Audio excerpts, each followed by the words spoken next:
আসসালামু আলাইকুম রহমতুল্লাহি ওয়া বারাকাতুহু। সরকার আসে সরকার যায়, কিন্তু বাইরে রেমিটেন্স যোদ্ধারা যারা আছে, যাদের টাকায় বাংলাদেশের জিডিপি সচল থাকে, তাদের দিন শেষে অবহেলা করা হয়। কোনটা রাইখা কোনটা বলবো ভাই?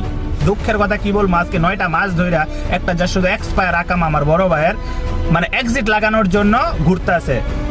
দাম্মাম থেকে রিয়াদ দেয়, রিয়াদ থেকে দাম্মাম পাঠায়, বলে কাগজ হারায় ফেলছে, বলে এটা হয়েছে, বলে অনলাইনে আবেদন করেন। মূলত ওদেরকে কি কারণে বসানো হয়েছে এই এম্বাসিতে ওরা নিজেরাও জানে না। এম্বাসির লোক কোনটা রাইখা কোনটা বলবো ভাই? এই হাসিনা যাওয়ার পর থেকে 5ই আগস্টের পর থেকে কি পরিমাণ অপহরণ যে রিয়াদের মধ্যে হইতাছে, যারা হয়েছে ভুক্তভোগী তারা জানে। কই এম্বাসির তো কোনো উদ্যোগ নাই, কোনো কিচ্ছু নাই তাদের। আর এয়ারপোর্টের কথা কি বলবো, বিমানের কথা বলবো, কিছু না বলাই উত্তম ভাই।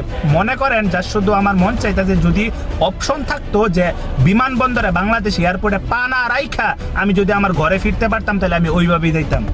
বাংলাদেশ এয়ারপোর্টে কোনোদিন পা দিতাম না। আর এদেরকে কি কারণে এম্বাসিতে যে চাকরি দেওয়া হয়েছে, বিশেষ করে মিডল ইস্টে এম্বাসিগুলোর এত অবস্থা খারাপ মানে বলার মতো না।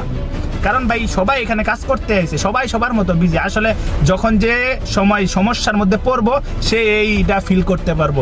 এছাড়া শুধু জাস্ট ভিডিও দেখা দিতে হবে, আর কিচ্ছু করার নাই। কারণ যখন আপনি সমস্যায় পড়বেন তখন আপনি জানবেন যে এটার কষ্টটা কি।